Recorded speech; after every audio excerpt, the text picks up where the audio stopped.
Welcome to part 2 of the 12 most powerful entities in the Bible. Next, I will list the real powers mentioned in the Bible according to my personal arrangement and perspective, where dazzling glory, spiritual battles, and the sundial judgment are not merely symbols, but realities. 6. Cherub angels. In Scripture, the cherubim are not gentle, childlike figures with tiny wings, but awe-inspiring beings wrapped in fire and glory. They are inseparably linked to the manifest presence of God, where His glory dwells. They are near. Immediately after humanity's fall, God stationed the cherubim at the east of the Garden of Eden, together with a flaming sword flashing back and forth, to guard the way to the tree of life. Genesis 3:24. This was more than protection. It was a declaration that God's holiness cannot be violated. No one could pass them. No earthly power could cross that blazing blade to reclaim the paradise that was lost. Their image appears again in the most sacred space of Israel's worship. Upon the mercy seat of the Ark of the Covenant stood two golden cherubim with wings outstretched, overshadowing the atonement cover. Between those wings, God spoke. They were not mere decoration. They symbolized the heavenly throne itself, bearers of divine glory dwelling among His people. The Ark became a reflection of the throne above, and the cherubim stood as guardians of that sacred space. In the visions of the prophet Ezekiel 1:10, they appear living and terrible in splendor, for faces human, lion, ox, eagle, for wings, bodies gleaming like burnished metal, moving like lightning amid fire. When they moved, the glory of God moved. When they stopped, it stopped. They did not merely stand near the throne in the vision, they seemed to bear and carry the manifestation of divine glory. The cherubim execute a fearsome guardianship. They are the boundary between the profane and the holy, between fallen humanity and absolute purity. They do not seek attention, nor do they deliver messages like Gabriel or lead heavenly armies like Michael. Their role is deeper. They guard the glory. They embody the blazing protection of God Himself. They cannot be bypassed. The sacred cannot be entered without atonement. The cherubim stand as an eternal reminder that the glory of God is not something humanity can seize. It can only be approached in the way He Himself provides. 5. Seraphim. Living fires beside the throne. The status of the seraphim is not granted by weapons or dominion, but by proximity.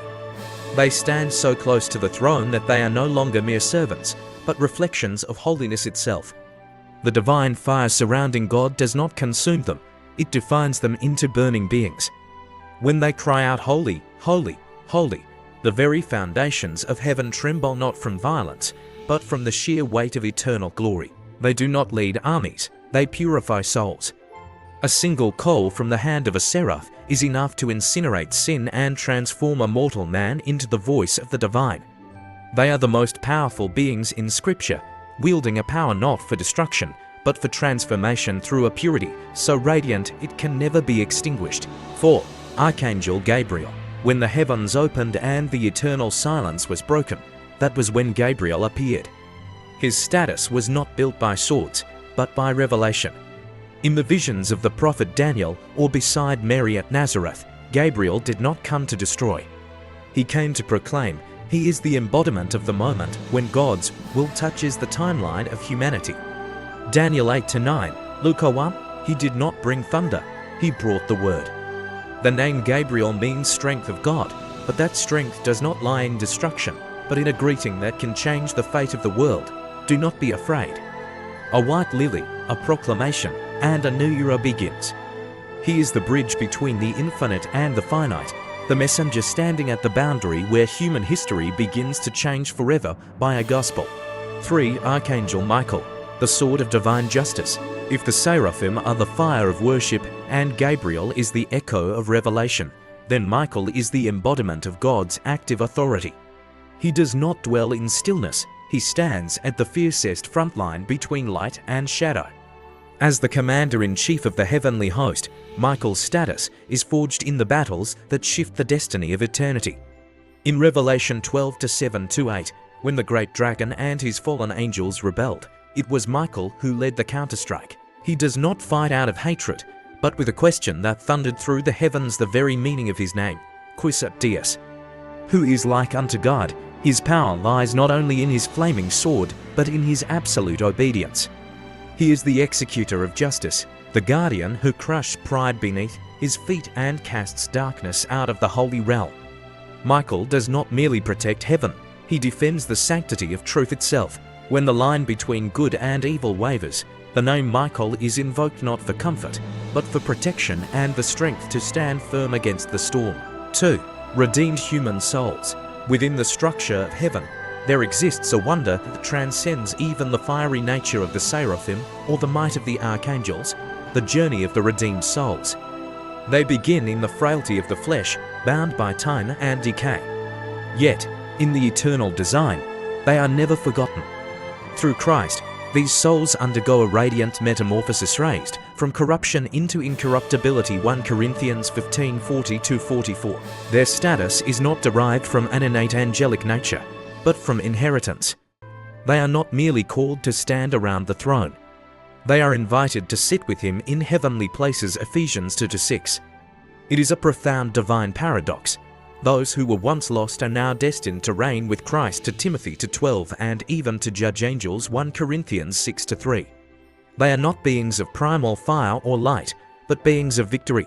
Each soul is a testament to a love that conquered death. They carry stories of restoration, clothed in immortality as a garment of glory, and sharing in the ultimate triumph over the grave.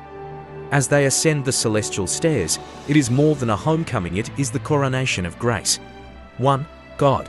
Above all celestial hosts and redeemed souls stands the only one who has no beginning and no end. He is the source of all reality. God's power is intrinsic, infinite, and unchallenged. He does not receive authority, he is authority. As the omnipotent, omniscient, and omnipresent one, he dwells within every breath of the past, present, and future. Jeremiah 23:24, Psalm 139:7-10. It was his hand that stretched out the heavens and laid the foundations of the earth. Yet, his greatest act of power lay not in destruction or creation from nothingness, but in the incarnation. The creator of the universe entered his own creation in human form, Jesus Christ. John 1:14, Philippians 2:6-8. Through the cross and the resurrection, he defeated sin and death, securing eternal salvation for all who believe in him. Romans 10:9, John 3:16. He does not merely rule the universe, he redeems it. He is not just a distant creator, but the eternal Father who rewrote human history with his own blood. We have journeyed together on a magnificent path, from the most radiant heavens to the heart of humanity's redemption. Through this, we have seen a comprehensive picture of power and love. Hopefully, these stories about sacred entities have given you a deeper insight and new inspiration into the mysterious spiritual world. If you enjoy content about theology, history, and biblical mysteries, please like, share, and subscribe to the channel so you don't miss our next journeys. What would you like to explore next? Leave your comments below.